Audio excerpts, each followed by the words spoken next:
We all grow up with messages of who we should be, either explicitly or implicitly from the people around us, especially our parent figures. Well, I grew up Mormon in Utah in a predominantly Mormon community, and I wanted to talk about what my life should be as a Mormon woman. So whether you also grew up Mormon, or you knew Mormons, or you're honestly just satisfying some morbid curiosity, that's okay.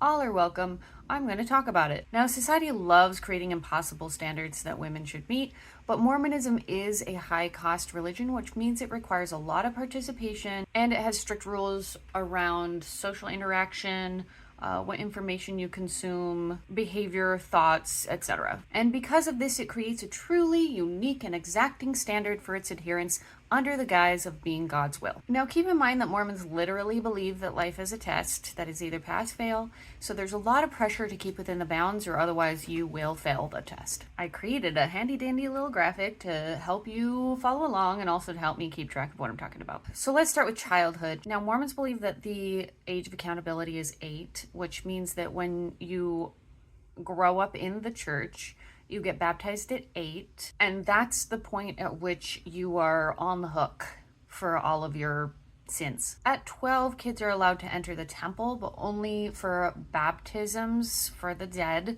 Yes, Mormons really do this. They baptize their dead. So there is an expectation when you grow up in the church that you will get your limited temple recommend at 12 and start going to the temple regularly for baptisms for the dead and show how spiritual you are. Baptisms for the dead is exactly what it sounds like. They find genealogical records of people who have passed on, and then you get baptized in their name. Also, things that happen during this childhood period, you are taught the rules of modesty. This especially happens for girls when you reach puberty.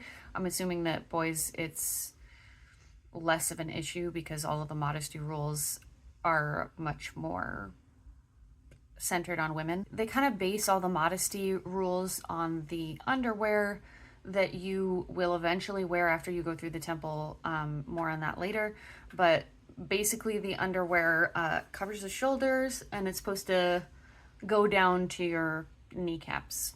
So you're not supposed to show anything that would show that underwear. And the modesty rules are much more strict for girls because once you go through puberty, especially, your body is basically treated as being inherently sexual. There's an expectation to keep yourself covered, but there's also an expectation to like not be sexy, but there's also an expectation to be feminine and to attract boys, and you know, you can start dating and things, and so you want to like be feminine and attractive and make an effort in your appearance, but you also don't want to sexually arouse anybody. Also, the rules of chastity are very forefront on your mind during your teen years, which is no intercourse, and very like pretty limited physical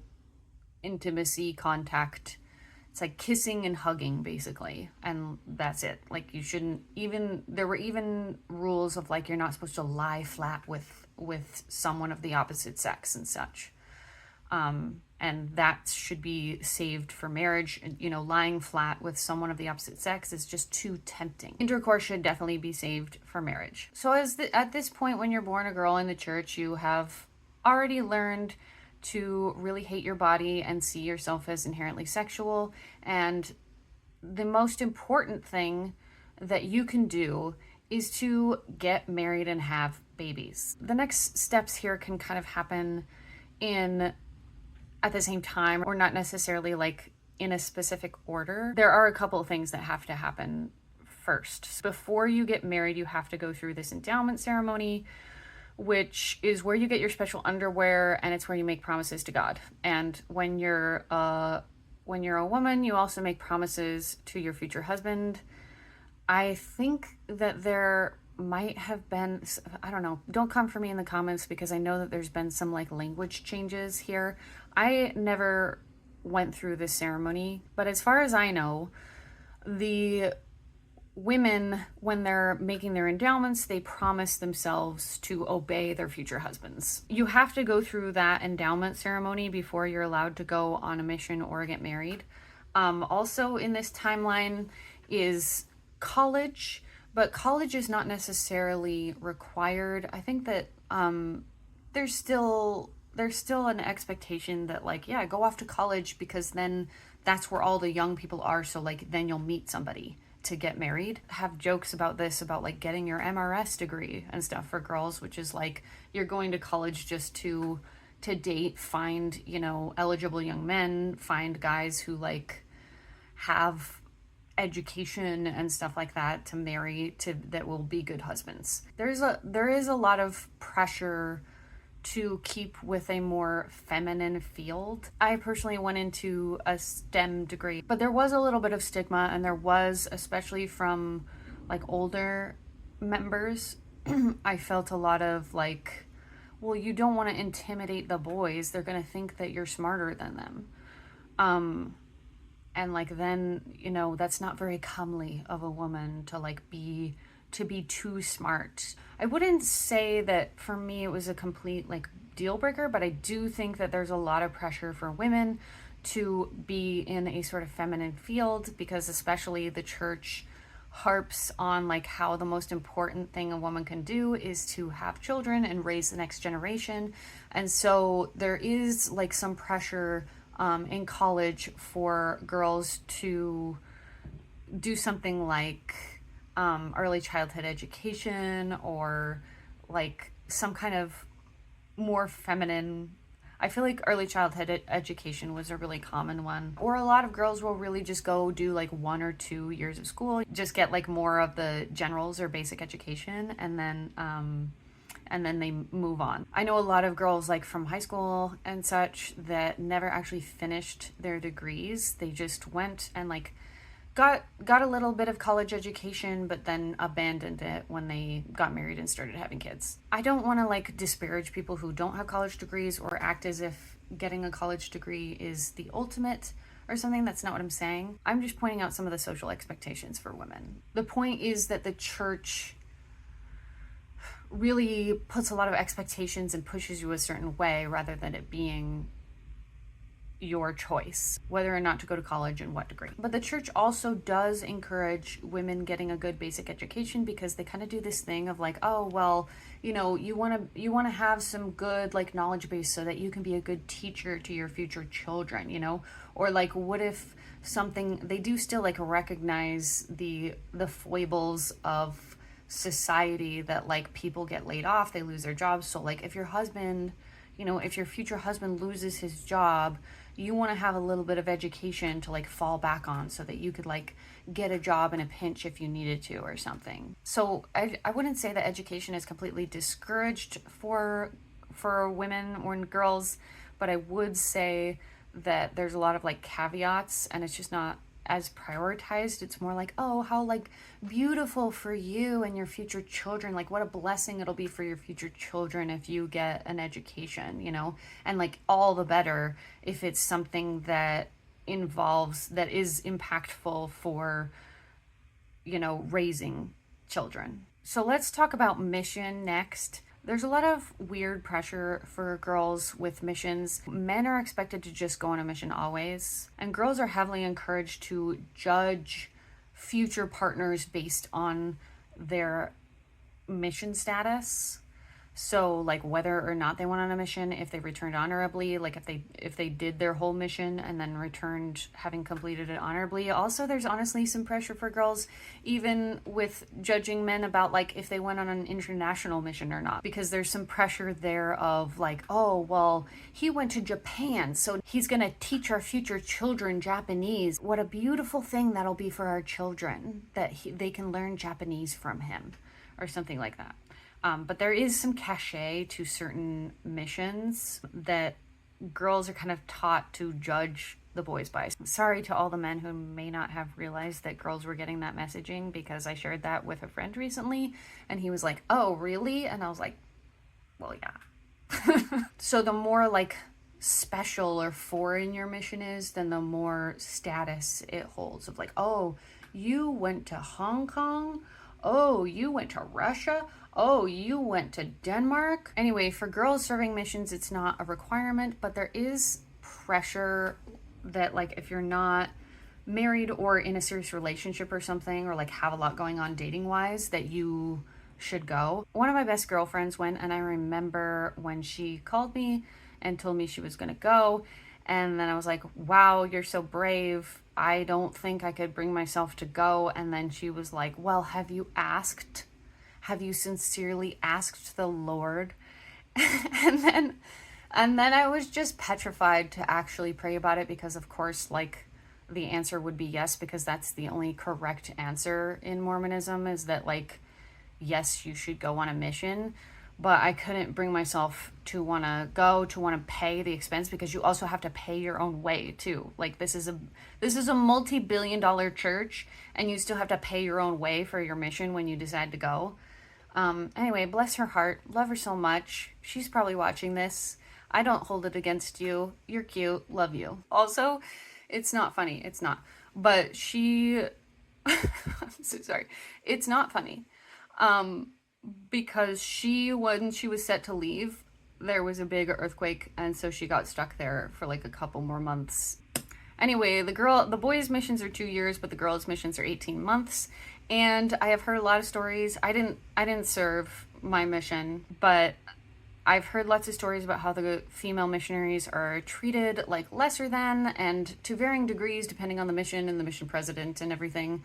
But they get treated like lesser than by all the men, because the women can't perform any ordinances. You have to have the priesthood to be able to baptize people and convert people and blah blah blah blah blah. So like the girls often, the female missionaries often, they can do all the like proselytizing and teaching in people's homes, but then at some point you have to turn it over to the male missionaries. And there's a lot of stuff there with missionaries measuring their success by the number of people that they baptized or converted or whatever. So it feels especially demeaning as a female missionary when you teach someone all the way through and get them to the point of baptism, and then have to just hand it off to a male missionary to do the actual important part. For girls who are not married yet or don't have, strong prospects or whatever, there's a lot of pressure to go, and so that you're at least doing something worthwhile or meaningful or whatever, because, anything else that you could do with your life is not going to be as meaningful as going on a mission. The only truly meaningful things that girls can do with their lives is get married and have children, or go on a mission. That's like, okay, well, if you're not going to get married, then like, I guess go on a mission, because that's at least something that's like furthering the Lord's work. So then you get married, and you're supposed to get married in the temple for time and all eternity is what they call it. And, of course, to a man, no homosexual relationships allowed here. And for me, the tipping point of when I felt like most of my female peers were married was 21 or 22. That it was like that summer when I was 21, it was like wedding every weekend. And then there were still a lot of weddings by 22 or 23, but then it really petered out. And there were also plenty of weddings I went to that were right after high school, or were in the first few months of college. Freaking nap. What was I saying? So in Mormonism with marriage, there's really a pressure of like the sooner the better, but for girls especially, because right after high school, it's like, okay, get married now. Like, you're an adult. What are you doing? Hurry up, get married. For boys, they go on their missions first, and then after that, it's like, what are you doing? Get married. What are you doing? You've been off your mission for 3 months. Are you dating anybody? Like, are you going to propose to that girl? Like, get married. So for dating, most people think that if you're getting engaged after only a month of knowing each other, like, most people think like that's nuts. But like, we all sort of know that couple or two that has done it and is like, whoa, they've been married for 40 years and they only dated for a month before getting engaged. And like, we all kind of know those, but we think but like, it is pretty crazy. I would say that most people, when you've been dating for 3 months, that's when people start being like, so you're gonna get married? Is that where this is going? I would say probably about 6 months is when it's like, oh my heck, get engaged already. What are you doing? You're taking forever. Like, just get engaged. This is weird. I think that most of my friends got engaged somewhere around the 3 to 4 month mark is what I would say. And then for how long you're engaged for before your wedding, it's like 2 months. I think that 1 month is a pretty tight turnaround time just to be able to plan things, and let people know with enough time so that they can show up to your wedding. But 2 months, 3 months is typical. 4 months is like, whoa, that makes people jump back and be like, oh, why is your engagement so long? Maybe if you got engaged like at just the wrong time or something, and so you're waiting so that you don't have to get married like in ugly February. Most of the time, 4 months is like, whoa, that's quite long. 3 months, I would say 3 months is pretty like dead on. 2 or 3 months. At least when I was of this age, most people who were getting married had not known their spouse for even a whole year. Like a lot of people who got married met their spouse like 6 months earlier. Also, Mormon weddings are like a whole cultural thing of their own. They're quite boring and dumb, and most people don't actually get to go to the ceremony to witness people being married. Like I didn't see my own sister get married. Anyway, then as soon as you get married, then you're expected to have children rather quickly. Sometimes people will like finish up college or something before they start having children. I think that the way the world is now, like it's just hard to start having children if you don't have like a secure place to live because you don't have enough money.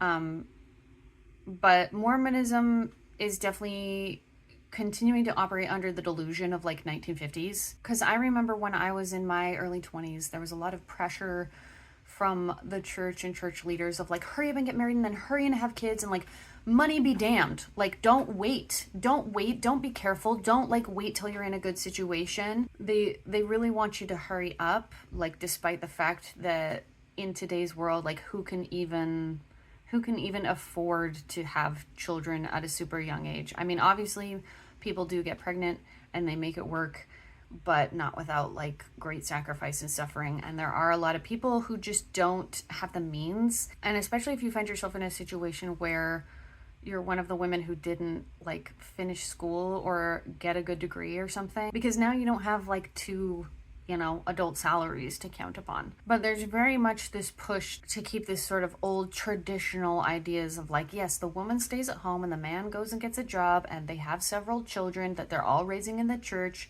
And like, I don't know. I know that there's a bunch of trad wife content and everything online, but I think we all know by now that those people are really suffering financially. Yeah, but the church definitely pushes that as the ideal lifestyle. And so if you are finding yourself in a situation where you're waiting to have kids or you're capping the number of kids you have, then you are going to face a lot of judgment. And this leads us right into work too, because a lot of women, like I mentioned before when I was talking about college, are undereducated or they got their degrees in something that's just not going to like pay a good salary. I mean, this is all really conflicting, right? Of like, you're supposed to have a bunch of kids and you're supposed to be a stay-at-home mom, but like with what money? Like how? So ideally women would be stay-at-home moms to their children, to their little brood. If you have to work, then you would work part-time in like a feminine job as like a secretary or a librarian or a teacher's aide. And I feel like I've known a lot of women who get part-time jobs and they're like, oh, I just so needed it for my own mental health, like to get out of the house and like be busy and have some time away from the kids. And while I don't doubt that that is true, I also feel like those are more acceptable responses than being like, oh yeah, I had to get a job because we were poor as shit. But anyway, as a woman, you are expected to be the runner of the household, whether you are working or not. But don't forget that the man, your husband, is still the true head of the household, and you defer to him with priesthood things. He receives revelation for you and the kids. And don't forget that in the temple you made those covenants to God that you would obey your husband and defer to him as the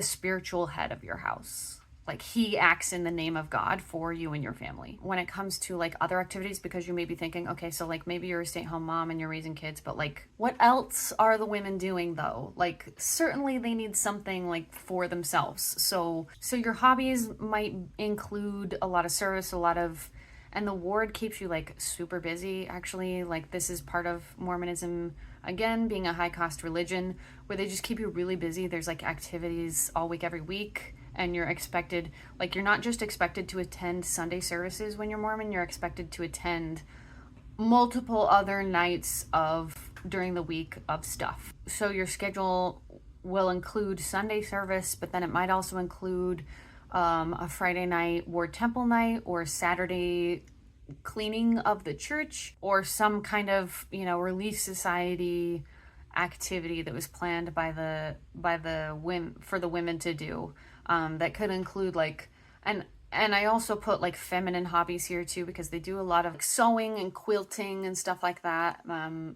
Yeah, like women are expected to also like beautify the home and stuff like that. So a lot of women do get into kind of like artsy hobbies. Okay, and then so you completely live your life for your children and raising them in the church, and then eventually the time comes to have grandchildren. So you have to pressure your kids to have several children to repeat the cycle all over, and then you help raise your grandchildren, and your life becomes all about your grandchildren. Yeah, this is what it is to be a Mormon woman, is to keep this cycle going of just children. And your life is all about your children, and any work that you might do or other hobbies that you might have are sort of like, oh, how cute.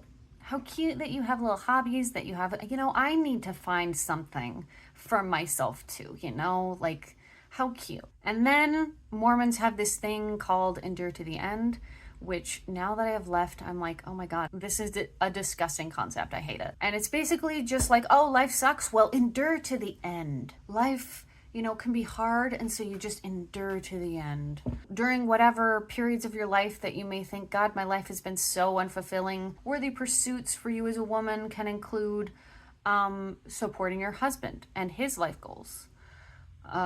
Busy work, like just finding anything that keeps you busy. Childcare, even outside of your own kids and family, you could help with the childcare of a neighbor or fellow ward member or something.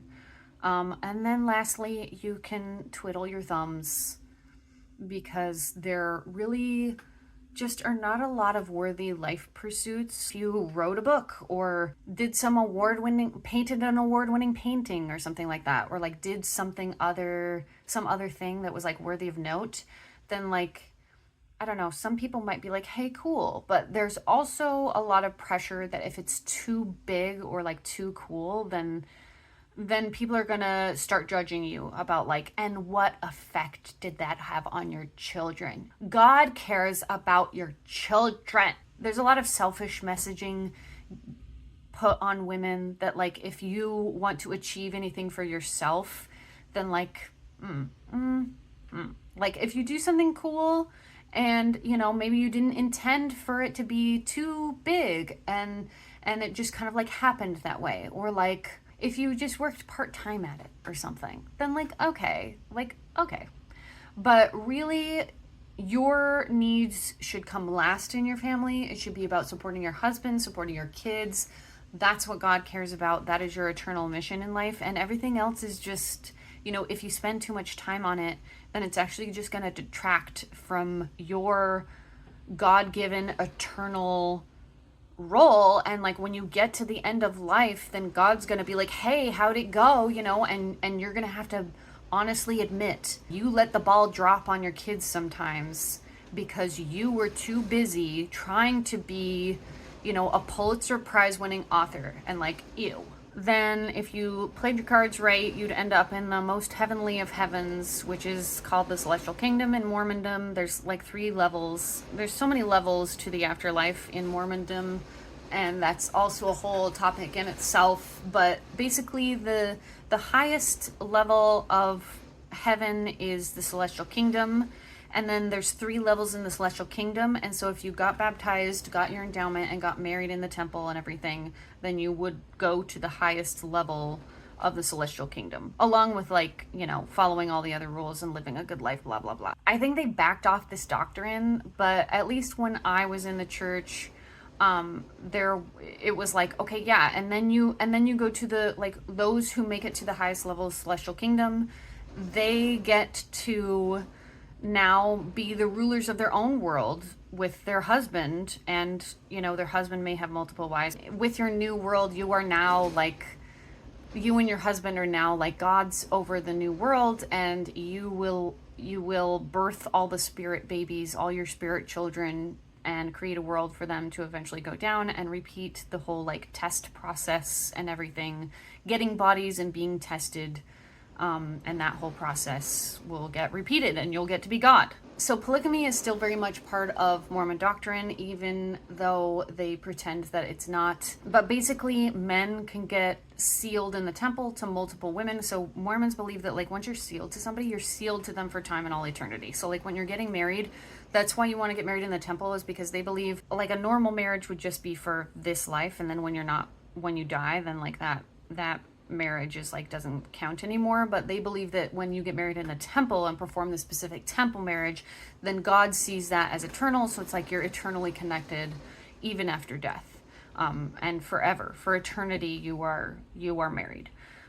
So men can be married to multiple, they can be sealed to multiple women, but women cannot be sealed to multiple men. I mean, I guess the way that I understood it when I was in the church was that there's like always more faithful women than faithful men, and so there's just gonna have to be multiple women to men. As a woman, I always hoped that I would get really lucky where like it would just be me and my husband, and I wouldn't have to like be in one of the like polygamous eternal relationships. But yeah, that's definitely part of the afterlife that you have to think about. In this nightmare scenario where like, oh, we made it together, babe, you and I, like we did it, yay, we're in the celestial kingdom, and then God comes up and is like, so how do you guys feel about Barbara joining you? Barbara didn't get to get married in the earth life, and so here she is, like, here's Barbara. Because there's a belief that like if you truly do everything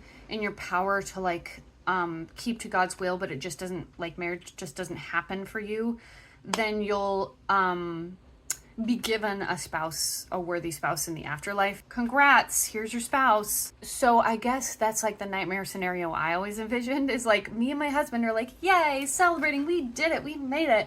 And then like God comes up to be like, here's Barbara for you. And then now we have to like make this woman part of our relationship, our eternal relationship forever. Whew, so glad I don't believe this anymore. Also, I wanted to mention now some last things about like, well, what if you don't get married or don't have children? Because like I mentioned in that previous example, you may do everything in your power to stay on the path and to do everything right and to try to date and meet someone, but it just like never works out for you. Because also in Mormonism, let's be honest, there's like a pretty narrow window of acceptability for like when everybody's looking, and if you kind of miss it, then you kind of miss it. It's just a lot harder to find somebody when you're in your 30s, or like God forbid if you're 40 and like looking for a spouse still, then like, whoa, you officially got left behind. Like there's such a low chance that you're going to find anybody, because also now there's just a feeling of like, oh, you're like one of the rejects. So let's talk about if you don't get married or you don't have children. Basically, if you don't get married or you don't have children as a woman, then like your life has no meaning. Like your whole eternal purpose is about getting married, having children, raising those children in the church, you know, having grandchildren, and like it's children, it's child rearing. That is the thing that like is your important purpose in this life and in eternity. So if you don't get married and don't have children, then you basically just skip straight to the end stage, where you just, so you can get your endowment. And in fact, like I feel like when I was younger, there was a major like, don't get your endowment. Like women shouldn't get their endowment out until they're either going on a mission or getting married, like until those like events happen to like kick off the process. I think that there's more allowance now for girls to getting their endowment done despite those events. But there is also like, especially if you get to a certain age and it hasn't happened yet, they're like, okay, go ahead and get your endowment out, which makes it feel especially silly because I mean, it feels silly when you're going on your mission too, that you're like promising to obey your husband even though he doesn't exist. Anyway, that's a whole thing. Maybe they changed that language. I don't know. Maybe. Tell me if they took that husband language out. I don't honestly keep up with it because I like I like talking about Mormonism and stuff and sharing my cultural experience, but I don't want to be obsessed with it. I don't want to have to keep up with it. I just think the stories of the cultural experience is more interesting than being really scholarly about Mormonism and like keeping up with it all. And also, like, I left it behind. So, like, I do enjoy still reflecting on like my cultural experience and because this is still my cultural identity. Like this is how I grew up. Like this is still the culture I identify with as like, you know, this the environment I grew up in that shaped me as a person. So I enjoy like talking about that, sharing it with people. I know that there's a lot of voyeurs out there who think it's just like so crazy, and like I'm fine with that. Like I'm happy to share with you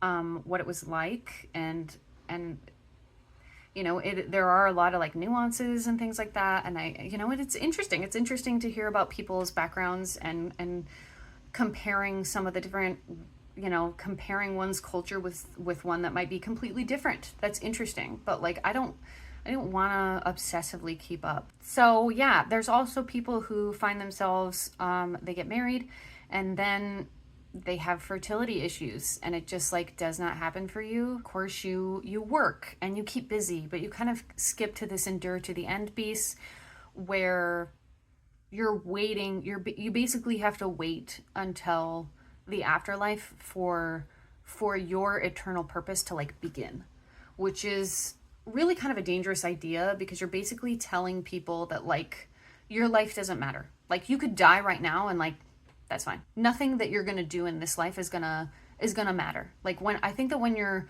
male, there's a lot of pressure to get married and have children, but there's still lots of things like other things that you can do that are seen by your religion as being like worth your time and still furthering the cause and everything. But for women, like you're not accepted in a lot of the circles as men. Like you can't, like when you don't have the priesthood and stuff, you can't assuage yourself by being like, well, I still did a ton of like baptizing of people and I still, performed all these ordinances for people in the temple and I still held these leadership positions and like helped to lead like in the church, because like women aren't allowed to hold leadership positions like that. Like your thing is like marriage and kids. And so if you're not doing that, then you basically just wait to die. I also want to add that adopting children is fine, but let's not act like adopting children is just some kind of piece of cake, okay? It's hard and it's expensive. But I do know of Mormon people, growing up and everything, there were lots of people that I knew that had adopted children. And when you adopt, when you are married in the temple, the way the rules work is that if you get married in the temple, then any children born in that marriage are automatically sealed to the parents, which I don't know. Maybe you're like, what even is that term? It's just a Mormon thing. I don't know how to explain it because that's what's happening when you kind of like I explained with the marriage of like when you get married in the temple, it's like for forever. Like they believe that after death, if you're not married in the temple, then it's just like that bond is just broken. That's how with children, you also want your children to be sealed too. So like if a couple is married in the temple and then have children in their marriage, then those children are automatically sealed to them, just by they call it being born in the covenant. But if you adopt children, then you have to go through a temple ceremony to have your children sealed to you. And so it's kind of the same principle of like in the afterlife, your children will still be like recognized as your children, which honestly, saying this out loud makes me feel nuts about Mormonism, because what kind of God would be like, oh no, your children don't belong to you because you birthed them not from a temple marriage. Like imagine the scenario where like you as a woman get married and have a child, and then you get divorced, and then you discover the church, and then you get remarried to someone in the temple. Like you meet a Mormon dude and you both get married in the temple. Then you have to go through the temple again with your kids to have that child, like so that child that woman birthed is not sealed to her, she would have to go through the temple to have that child sealed to her. And that just seems like nuts to me now, like thinking about it, now that I've left, like what God would be like, well, you birthed this child, but you're not eternally attached to them. Like, you don't get to have that eternal bond with them unless you go through my temple and have a specific ceremony done, which, by the way, you can't enter and perform that ceremony unless you pay 10% of your income all the time. So, pretty expensive ceremony for just wanting to have the reassurance that your loved ones will be with you forever. Oh, and then if you like don't get married in this life, if you get married in this life but you just can't have kids, then like you'll be given kids in the afterlife. You'll be able to have spirit children in the afterlife and have that experience and be blessed with that. If you don't get married in this life as a woman, then you're probably, in all honesty, gonna end up being like Barbara from my example before, of like being tacked on to somebody's relationship. At least that's how I always thought of it. I don't know. Maybe you'd get lucky and there would be some other, worthy dude that like just never, you guys never found each other in real life or something and you managed to work it out. I don't know. Anyway, just thought this was interesting. Hope you found it interesting. Like and subscribe.